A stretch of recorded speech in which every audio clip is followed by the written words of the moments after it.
देश के तीसरी बार लगातार प्रधानमंत्री नरेंद्र मोदी जी ने कल शपथ ली है और भाजपा कार्यकर्ताओं में भी भारी जोश है। इसलिए हम बातचीत करने के लिए आए हैं जिला परिषद चेयरमैन रमेश थचका जी से। नमस्कार सर। नमस्कार। सबसे पहले तो मैं आप न्यूज़ चैनल का धन्यवाद करता हूं जी। और जैसा कि आपने अभी माननीय मोदी जी के बारे में जो पूछा है, जो मोदी जी का अब की बार तीसरी बार फिर इस देश की बागडोर संभाली है, तो ये सभी कार्यकर्ताओं में बहुत खुशी का माहौल है और पूरे देश में एक त्योहार की तरह मनाया गया है। और जो कल देखने में आया, जगह जगह गांव-गांव में मोदी जी के नाम पे लोगों ने लड्डू बांटे हैं और जगह जगह पे प्रोग्राम किए हैं। और इतनी खुशी है कि माननीय मोदी जी जो जिस गति से पहले चल रहे थे उसकी ज़्यादा गति से और तेज़ी से विकास कार्य करेंगे। और उनका एक ही सपना है कि मैं सबको साथ लेकर के चलूँगा, सबका साथ, सबका विकास और सबके साथ काम करने का जो उनकी सोच है, इसी के तहत ही उन्होंने कहा भी है कि मैं पहले से भी बढ़ कर के कार्य करूँगा और इस देश को विकसित बनाने में महत्वपूर्ण कार्य करूँगा। और जो सपना 2047 का माननीय मोदी जी ने लिया है, तो मेरा तो यही मानना है कि उसको पूरा करेंगे मोदी जी। जी, किस तरीके से आने वाले जो 5 साल हैं उसमें विकास होगा? जैसे अपना प्रधानमंत्री नरेंद्र मोदी जी ने जनता के लिए, गरीब जनता के लिए जन कल्याणकारी योजनाएं चलाई थी, तो क्या कहना चाहेंगे आप? देखो, कार्य तो सभी जन कल्याणकारी योजनाएं जो चला रखी है, तो उसमें चाहे आयुष्मान कार्ड हो, चाहे फैमिली आईडी के माध्यम से हो, अनेकों, चाहे वो सड़कों की बात है, तो सभी विकास कार्य बहुत तेज़ी से चले हैं। और अब उनकी सोच है कि मैं इसको बढ़ा करके बहुत ज़्यादा तेज़ी से कार्य करूं और अपने भारत का जो है दूसरे देशों में डंका बजाऊं।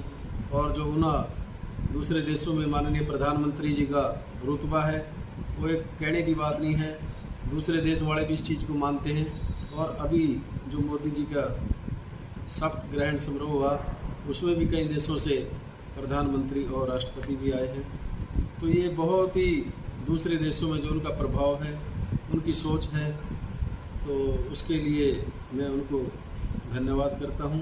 और हमारे देश के प्रधानमंत्री बहुत ही सहनशील हैं और सभी को साथ लेकर के चलते हैं। और उनकी सोच है कि मैं अपने देश के जितने भी देशवासी हैं जो गरीबी रेखा से नीचे रह रहे हैं, उनको उससे ऊपर उठाऊं और गरीबी रेखा से इस बीच में उनको दूर कराया जाए। तो ऐसी सी माननीय प्रधानमंत्री की सोच के साथ ही चल रहे हैं। जी।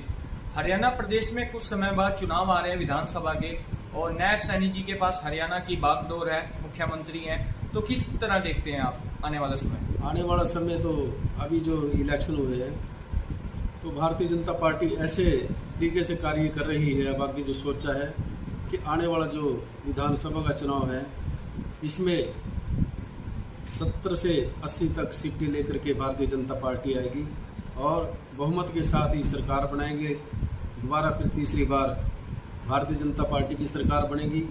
और जो विकास कार्यों की बात है, उसमें भी भारतीय जनता पार्टी ने, माननीय हमारे नायब सैनी जी ने अभी जो विकास कार्यों के लिए भी बजट अभी अलॉट भी कर दिया है कुछ डिपार्टमेंटों को, चाहे वो सड़कों की बात है, चाहे वो पंचायती राज की बात है, सभी में पैसा आना शुरू हो गया है।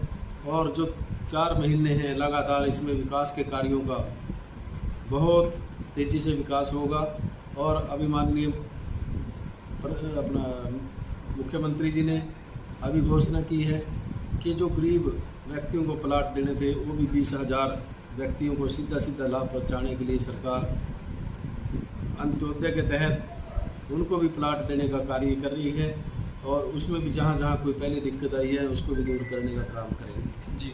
अंत में आप हमारे चैनल के माध्यम से देश की जनता को क्या कहना चाहेंगे? बधाई के। मैं तो देश की जनता को यही बधाई देना चाहता हूँ कि माननीय मोदी जी तीसरी बार फिर इस देश की बागडोर संभाल रहे हैं। तो सभी हमारे कार्यकर्ता बंधु और सभी देशवासी, भारतीय जनता पार्टी के जितने भी कार्यकर्ता हैं, उनमें सभी में बहुत जोश है। और यही कहना चाहूँगा कि उनको, पूरे देशवासियों को बधाई देना चाहता हूँ कि माननीय मोदी जी तीसरी बार फिर इस देश के प्रधानमंत्री बने हैं।